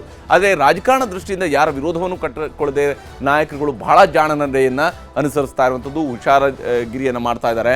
ಕನ್ನಡಿಗರ ವಿಚಾರ ವಿವಾದ ಎದ್ದಾಗ ಮೌನವೇ ಎಲ್ಲದಕ್ಕೂ ಉತ್ತರ ಆಗುತ್ತೆ ಅನ್ನುವಂಥದ್ದು ಇವರ ವಿಚಾರ ಇದೆಯಲ್ಲ, ಇದು ಸರಿಯಾದಂಥ ನಡೆಯಲ್ಲ. ಯಾಕಂದರೆ ಕನ್ನಡಿಗರ ಮೇಲೆ ಅನ್ಯಾಯ ಆದಾಗ ಅದನ್ನು ಧ್ವನಿ ಎತ್ತಬೇಕು. ಮರಾಠಿಗರಿಗೂ ಕೂಡ, ಕರ್ನಾಟಕದಲ್ಲಿರುವಂಥ ಮರಾಠಿಗರು ಕೂಡ ಕನ್ನಡದವರೇ ಅಂತ ಯಾಕೆ ಹೇಳೋದಂದರೆ ಅವರು ಕರ್ನಾಟಕದವರೇ, ಹಾಗಾಗಿ ಅವರು ಕನ್ನಡದವರೇ. ಅವ್ರಿಗೂ ಕೂಡ ಯಾರಿಗೂ ಅನ್ಯಾಯ ಆಗಬೇಕು ಅಂತ ಹೇಳುವಂಥ ಕರ್ನಾಟಕದವರು ಯಾವತ್ತೂ ಕೂಡ ಬಯಸೋದಿಲ್ಲ. ಆದರೆ ಇಲ್ಲಿ ರಾಜಕಾರಣಿಗಳು ಕರವೇ ಬದು ಏನು ಮಾಡ್ತಾರೆ ಅನ್ನುವಂತಹ ಸತೀಶ್ ಜಾರಕಿಹೊಳಿ ಅವರ ಮಾತು, ಇದಕ್ಕೆ ಕರ್ನಾಟಕ ರಕ್ಷಣಾ ವೇದಿಕೆಯವರು ಕೂಡ ಸಿಟ್ಟಾಗಿದ್ದಾರೆ. ಅವರು ಆಕ್ರೋಶವನ್ನು ಹೊರಹಾಕಿದ್ದಾರೆ.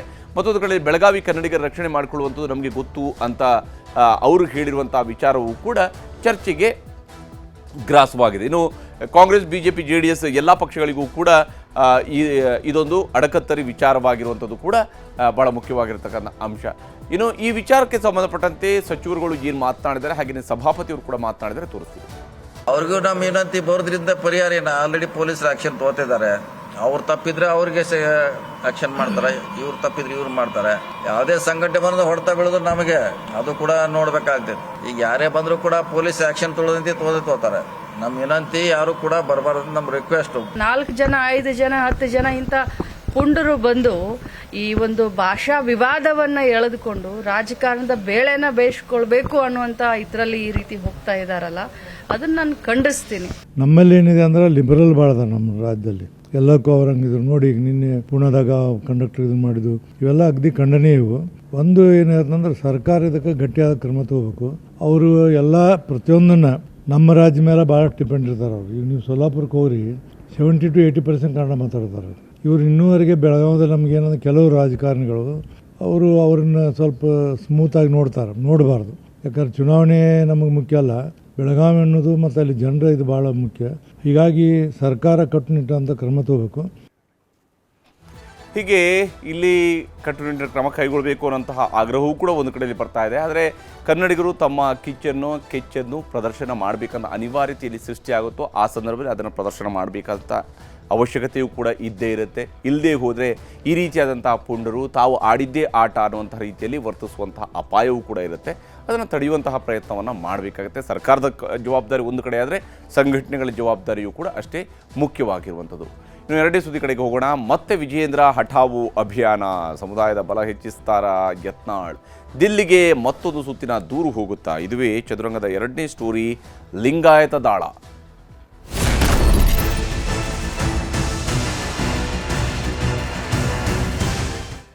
ಯತ್ನಾಳರು ಸುಮ್ಮನೆಂತೂ ಕೂರೋದಿಲ್ಲ ಅನ್ನುವಂಥದ್ದು ಸ್ಪಷ್ಟ ಆಗ್ತಾ ಇದೆ. ಯಾಕಂದರೆ BJPಯಲ್ಲಿ ಎದ್ದಿರತಕ್ಕಂತಹ ಒಳ ಜಗಳ ಇದೆಯಲ್ಲ, ಇದು ಅಷ್ಟು ಸುಲಭವಾಗಿ ನಿಲ್ಲುವಂತಹ ವಿಚಾರ ಅಲ್ವೇ ಅಲ್ಲ ಅನ್ನುವಂಥ ತೀರ್ಮಾನಕ್ಕೆ ಯತ್ನಾಳರು ಬಂದಂಗಿದೆ. ಈ ಕಾರಣಕ್ಕಾಗಿ ತನ್ನ ಸಮುದಾಯದ ನಾಯಕರುಗಳನ್ನು ಒಂದು ಕಡೆಯಲ್ಲಿ ತನ್ನ ನಾಯಕತ್ವದಲ್ಲಿ ಎಲ್ಲ ಅಸಮಾಧಾನಿತ ನಾಯಕರುಗಳನ್ನು BJP ಅಸಮಾಧಾನಿತ ನಾಯಕರುಗಳನ್ನು ಒಂದು ಕಡೆ ಒಗ್ಗೂಡಿಸಿದರೆ, ಮತ್ತೊಂದು ಕಡೆಯಲ್ಲಿ ಲಿಂಗಾಯತ ಸಮುದಾಯದ ನಾಯಕರುಗಳನ್ನು ಒಗ್ಗೂಡಿಸುವಂಥ ಪ್ರಯತ್ನ ಕೂಡ ನಡೆದಿದೆ. ಮತ್ತೊಂದು ಸಭೆ, ಮತ್ತೊಂದು ಹೋರಾಟ, ಮತ್ತೆ ದಿಲ್ಲಿಗೆ ದೂರು. ಇದು ಸದ್ಯಕ್ಕೆ ಇರುವಂತಹ 1 ಪಾಯಿಂಟ್ ಅಜೆಂಡಾ. ಏನಾದರೂ ಸರಿ ಒಂದಾದ ಮೇಲೆ ಒಂದು ದೂರು ಕೊಡ್ತಾ ಇರಿ, ಇದು ಅವರಿಗೆ ಇರುವಂತಹ ಸದ್ಯದ ಆದ್ಯತೆಯಂತೆ ಕಾಣ್ತಾ ಇದೆ. ವಿಜೇಂದ್ರ ಹಠಾವು ಅನ್ನುವಂಥದ್ದು ಒಂದೇ ಈಗಿರುವಂತಹ ಬಹಳ ಮುಖ್ಯವಾಗಿರುವಂಥ ಅಜೆಂಡಾ ಯತ್ನಾಳರ ಕಡೆಯಿಂದ. ಲಿಂಗಾಯತರ ಸಭೆ, ಇದರೊಂದಿಗೆ ಸಮುದಾಯದ ಬಲದೊಂದಿಗೆ ಮತ್ತೊಂದು ಹೋರಾಟಕ್ಕೆ ಅವರು ಸಿದ್ಧತೆಯನ್ನು ಮಾಡಿಕೊಂಡಿದ್ದಾರೆ. ವಿಜಯೇಂದ್ರ ಅವರ ವಿರುದ್ಧ ಲಿಂಗಾಯತ ಸಮುದಾಯದ ನಾಯಕರುಗಳನ್ನೇ ಒಗ್ಗೂಡಿಸಿ ವಿಜಯೇಂದ್ರ ಮತ್ತು ಯಡಿಯೂರಪ್ಪ ಅವರ ಬಿಗಿಮುಷ್ಟಿಯಿಂದ ಪಕ್ಷವನ್ನು ಬಿಡಿಸ್ಕೊಳ್ಬೇಕು, ಪಕ್ಷ ಕೇವಲ ಅವರ ಸೇವೆಗೆ ಇರುವಂಥದ್ದಲ್ಲ, ಅಥವಾ ಲಿಂಗಾಯತ ಸಮುದಾಯದ ಸಂಪೂರ್ಣ ಹಿಡಿತ ಕೇವಲ ಅವರಿಗೆ ಮಾತ್ರ ಇರುವಂಥದ್ದಲ್ಲ, ನಾವುಗಳು ಕೂಡ ಇದ್ದೀವಿ ಅನ್ನೋದನ್ನು ತೋರಿಸ್ಕೊಡುವಂತಹ ಪ್ರಯತ್ನವನ್ನು ಯತ್ನಾಳ್ ಅವರು ಮಾಡಿದ್ದಾರೆ. ಯತ್ನಾಳ್ ಅವರು ಯಾವ ಸ್ವರೂಪದಲ್ಲಿ ಇಲ್ಲಿ ದಾಳವನ್ನು ಉರುಳಿಸೋದಕ್ಕೆ ಹೊರಟಿದ್ದಾರೆ ಅನ್ನೋದನ್ನು ನಾವು ಗಮನಿಸಬೇಕು. ನೋಡಿ, ಯತ್ನಾಳ್ರ ಪಕ್ಕದಲ್ಲಿ ಕೂತಿದ್ದಂಥವ್ರು GM ಸಿದ್ದೇಶ್ವರ, ಹಾಗೆಯೇ ಅಥಣಿಯ ಮಾಜಿ ಶಾಸಕರು ಕೂಡ ಇವತ್ತು ಸಭೆಯಲ್ಲಿ ಭಾಗಿಯಾಗಿದ್ದರು. ಇವರೆಲ್ಲರೂ ಕೂಡ ಯತ್ನಾಳ್ ಮತ್ತೊಂದು ಆಟವನ್ನು ಶುರು ಮಾಡಿರುವಂಥದ್ದು. BJPಯಲ್ಲಿ ವಿಜಯೇಂದ್ರ ವಿರುದ್ಧದ ಹೋರಾಟ ತಗ್ತಾ ಇಲ್ಲ, ಅದು ಕಂಟಿನ್ಯೂ ಆಗ್ತಾನೇ ಇದೆ. ಅದರಲ್ಲಿ ಕುಮಟಳ್ಳಿಯವರು ಇದ್ದಾರೆ, BP ಹರೀಶ್ ಅವರಿದ್ದಾರೆ, ಇವರೆಲ್ಲರೂ ಕೂಡ ಜೊತೆ ಸೇರಿದ್ದಾರೆ. ಇದರಲ್ಲಿ ವಿಜೇಂದ್ರ ಬದಲಿಗೆ ಪಟ್ಟು ಮುಂದುವರಿಸಿದ್ದಾರೆ ಯತ್ನಾಳ್ರ ತಂಡ ವಿಜೇಂದ್ರ ಅವರನ್ನು ಬದಲಿಸಲೇಬೇಕು ಅನ್ನೋಂಥ ಒತ್ತಾಯವನ್ನು ಮುಂದುವರಿಸಿದ್ದಾರೆ. ಬೆಂಗಳೂರಿನಲ್ಲಿ ಖಾಸಗಿ ಹೋಟೆಲ್ನಲ್ಲಿ ಮಹತ್ವದ ಸಭೆಯನ್ನು ನಡೆಸಲಾಗಿತ್ತು. ಆ ಸಭೆಯಲ್ಲಿಯೂ ಕೂಡ ಇರುವಂಥದ್ದು ಒಂದೇ ಅಜೆಂಡಾ, ಮತ್ತು ಅದು ವಿಜೇಂದ್ರ ಬದಲಾವಣೆ. ಯತ್ನಾಳ್ ಬಣದ ವೀರಶೈವ ಲಿಂಗಾಯತ ಮುಖಂಡರು ಸಭೆಯನ್ನು ನಡೆಸಿದ್ದಾರೆ. ಕೇವಲ ಲಿಂಗಾಯತರು ಅಂತ ಹೇಳಿದ ತಕ್ಷಣ ಅದು ಯಡಿಯೂರಪ್ಪ ಅವರು ಒಬ್ಬರೇನಾ, ಅವರ ನಾಯಕತ್ವ ಒಬ್ಬರು ಇದಾನಾ ಅನ್ನುವಂಥ ಪ್ರಶ್ನೆ ಇವರದ್ದು. ಯಡಿಯೂರಪ್ಪ ಹಠಾವು, ಲಿಂಗಾಯತ ಬಚಾವು ಅನ್ನುವಂಥ ಘೋಷಣೆಯನ್ನು ಕೂಡ ಇಲ್ಲಿ ಹಾಕಲಾಗಿದೆ. ಮನೆಗೆ ಹೋಗಿ ಈ ಬಗ್ಗೆ ಜಾಗೃತಿ ಮೂಡಿಸುವಂತಹ ನಿರ್ಣಯವನ್ನು ಕೂಡ ಕೈಗೊಳ್ಳಲಾಗಿದೆ. ಕೇವಲ ನಾವುಗಳು ಮಾತ್ರ ಅಲ್ಲ, ಲಿಂಗಾಯತರ ಮನೆಗಳಿಗೂ ಕೂಡ ಹೋಗಬೇಕು, ನಾವು ಯಾವುದೇ ಕಾರಣಕ್ಕಾಗಿ ಕೂಡ ಯಡಿಯೂರಪ್ಪ ಅವರ ಜೊತೆಗೆ ನಿಲ್ಲಬಾರ್ದು ಅಂತೇಳಿ ವಿಜೇಂದ್ರ ವಿರುದ್ಧ ಹೈಕಮಾಂಡ್ಗೂ ಕೂಡ ದೂರು ನೀಡೋದಕ್ಕೆ ಸಿದ್ಧತೆಯನ್ನು ಮಾಡಿಕೊಂಡಿದ್ದಾರೆ. ಹೊಸ ಪ್ರಯೋಗಗಳನ್ನು ಮಾಡ್ತಾ ಇದ್ದಾರೆ ಇವರು. ಅಂದರೆ ಇದು ಒಂದು ಹಂತದಲ್ಲಿ ಮುಗಿಯುವಂಥ ಆಟ ಅಲ್ಲ ಅನ್ನೋಂಥದ್ದು ಯತ್ನಾಳ್ರಿಗೂ ಕೂಡ ಗೊತ್ತಾಗಿದೆ. ಈ ಕಾರಣಕ್ಕೆ ಬೇಕಾಗಿ ಅವರು ಮತ್ತೊಂದು ಸುತ್ತಿನ ಹೋರಾಟಕ್ಕೆ ಹೊರಟಿದ್ದಾರೆ. ಯತ್ನಾಳ್ ಟೀಮ್ ಹಿಡಿದಿರುವಂಥ ಪಟ್ಟು ಯಾವುದು ಅನ್ನುವಂಥ ನೋಡ್ತಾ ಹೋದಾಗ ಬಹಳ ಮುಖ್ಯವಾಗಿ ಅವರು ಮಾಡ್ತಾ ಇರುವಂಥ ಒಂದು ಆರೋಪ, ರಾಜ್ಯಾಧ್ಯಕ್ಷರು ಏನಿದ್ದಾರಲ್ಲ ಅವರು ಅಸಮರ್ಥರಿದ್ದಾರೆ. BJP ರಾಜ್ಯಾಧ್ಯಕ್ಷರು ಅಸಮರ್ಥರಿದ್ದಾರೆ, ವಿಜಯೇಂದ್ರ ಅವರು ಅಸಮರ್ಥರಿದ್ದಾರೆ. ಪಕ್ಷ ಸಂಘಟನೆಯಲ್ಲಿ ಗೊಂದಲಗಳನ್ನು ಸೃಷ್ಟಿಸ್ತಾ ಇದ್ದಾರೆ. ಪಕ್ಷ ಸಂಘಟನೆಯಲ್ಲಿ ಹಿರಿಯರಿಗೆ ಗೌರವವನ್ನು ಕೊಡ್ತಾ ಇಲ್ಲ, ಸಮುದಾಯದ ವಿಶ್ವಾಸವನ್ನು ಗಳಿಸ್ತಾ ಇಲ್ಲ, ಯಾರನ್ನು ಕೂಡ ವಿಶ್ವಾಸಕ್ಕೆ ತೆಗೆದುಕೊಳ್ತಾ ಇಲ್ಲ. ವಿಜಯೇಂದ್ರ ನೇತೃತ್ವದಲ್ಲಿ 2028 ಚುನಾವಣೆ ಗೆಲ್ಲೋದಕ್ಕೆ ಸಾಧ್ಯ ಇಲ್ಲ. ಅವರ ನೇತೃತ್ವದಲ್ಲಿ ಹೋದ್ವಿ ಅಂದರೆ ಗೆಲ್ಲೋದಕ್ಕೆ ಆಗೋದಿಲ್ಲ. ಲಿಂಗಾಯತ ಸಮುದಾಯಕ್ಕೆ ಇದರಿಂದ ಹಿನ್ನಡೆಯಾಗುತ್ತೆ. ಒಂದು ವೇಳೆ BJP ಸೋಲುತ್ತೆ ಅಂತ ಹೇಳಿದರೆ ಅದು ಲಿಂಗಾಯತ ಸಮುದಾಯಕ್ಕೆ ಆಗುವಂಥ ಹಿನ್ನಡೆ ಅನ್ನುವಂಥ ರೀತಿಯಲ್ಲೂ ಕೂಡ ಇದನ್ನು ಬಿಂಬಿಸುವ ಪ್ರಯತ್ನ ಯತ್ನಾಳ್ ಟೀಮ್ನಿಂದ ನಡೀತಾ ಇದೆ. ಮೂಡ ವಾಲ್ಮೀಕಿ ಹೋರಾಟ ಇಂತಹ ಬಹಳ ದೊಡ್ಡದಾದಂಥ ಅಸ್ತ್ರಗಳು ಸರ್ಕಾರದ ವಿರುದ್ಧ ಪ್ರಯೋಗ ಮಾಡೋದಕ್ಕೆ ಇತ್ತು, ಆದರೆ ಅವು ಕೂಡ ವಿಫಲ ಆಗಿದ್ದಾವೆ. ಸರ್ಕಾರದ ಲೋಪಗಳನ್ನು ಲಾಭ ಮಾಡಿಕೊಳ್ಳೋದಕ್ಕೆ ಆಗ್ತಾ ಇಲ್ಲ ಇವರ ಕೈಯಲ್ಲಿ. ಸರ್ಕಾರ ಯಾವ್ಯಾವ ತಪ್ಪುಗಳನ್ನು ಇಡ್ತಾ ಇದೆಯೋ ಅದನ್ನು ಎತ್ತಿ ತೋರಿಸೋದಕ್ಕೆ ಇವರಿಂದ ಸಾಧ್ಯ ಆಗ್ತಾ ಇಲ್ಲ. ಕುಟುಂಬ ರಾಜಕಾರಣದಿಂದ BJP ಮುಕ್ತವಾಗಬೇಕು. ಕುಟುಂಬ ರಾಜಕಾರಣ BJPಯಲ್ಲಿ ನಡೀಬಾರ್ದು, ಅದರಿಂದ ಮುಕ್ತ ಆಗಬೇಕು. ಜಿಲ್ಲಾಧ್ಯಕ್ಷರು ಪದಾಧಿಕಾರಿಗಳ ಆಯ್ಕೆಯಲ್ಲೂ ಕೂಡ ಅಸಮರ್ಥರಿದ್ದಾರೆ. ಅಸಮರ್ಥರನ್ನೇ ಇವರು ಜಿಲ್ಲಾಧ್ಯಕ್ಷರನ್ನಾಗಿ ಮಾಡಿದ್ದಾರೆ ಅಥವಾ ಪದಾಧಿಕಾರಿಗಳನ್ನಾಗಿ ಮಾಡಿದ್ದಾರೆ. MLA MP ಉಪಚುನಾವಣೆಗಳಲ್ಲಿ ಪಕ್ಷ ತೀವ್ರ ಹಿನ್ನಡೆಯನ್ನು ಅನುಭವಿಸಿದೆ. ಪಕ್ಷಕ್ಕಾಗಿ ದುಡಿದ ಕಾರ್ಯಕರ್ತರ ಕಡೆಗಣನೆ ಕೂಡ ಇದಕ್ಕೆ ಬಹಳ ಮುಖ್ಯವಾದಂಥ ಕಾರಣ.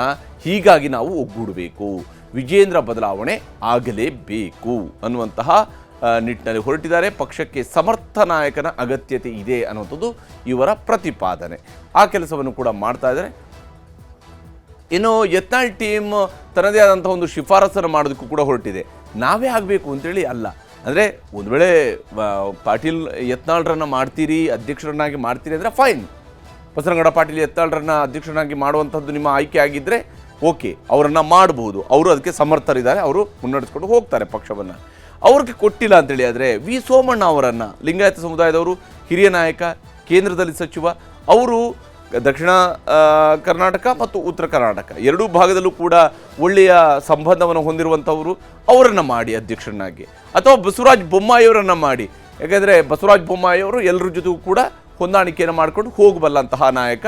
ಈಗ ಬಸವರಾಜ ಬೊಮ್ಮಾಯಿಯವರನ್ನು ಮಾಡಿ. ನಿಮಗೆ ಯಡಿಯೂರಪ್ಪವ್ರನ್ನೂ ವಿಶ್ವಾಸ ತೆಗೆದುಕೊಳ್ಬೇಕು, ನಮ್ಮನ್ನು ವಿಶ್ವಾಸ ತೆಗೆದುಕೊಳ್ಬೇಕು, ಎಲ್ಲರನ್ನೂ ವಿಶ್ವಾಸ ತೆಗೆದುಕೊಳ್ಬೇಕು, ಎಲ್ಲ ಸಮುದಾಯದವ್ರನ್ನೂ ವಿಶ್ವಾಸ ತೆಗೆದುಕೊಳ್ಬೇಕು ಅಂದರೆ ಮಾಜಿ ಮುಖ್ಯಮಂತ್ರಿ ಕೂಡ ಇದ್ದಾರೆ, ಹಾಗಾಗಿ ಅವ್ರನ್ನ ಮಾಡಿ.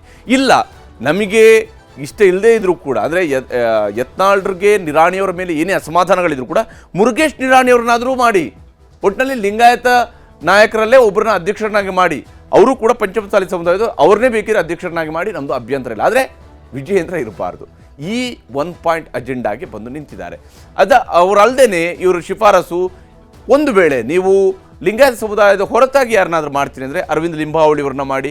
ಅವರು ದಲಿತ ಸಮುದಾಯದವರು, SC ಸಮುದಾಯದವರು, ಅಥವಾ ಕುಮಾರ್ ಬಂಗಾರಪ್ಪ ಅವ್ರನ್ನ ಮಾಡಿ, ಹಿಂದುಳಿದ ವರ್ಗದವರು.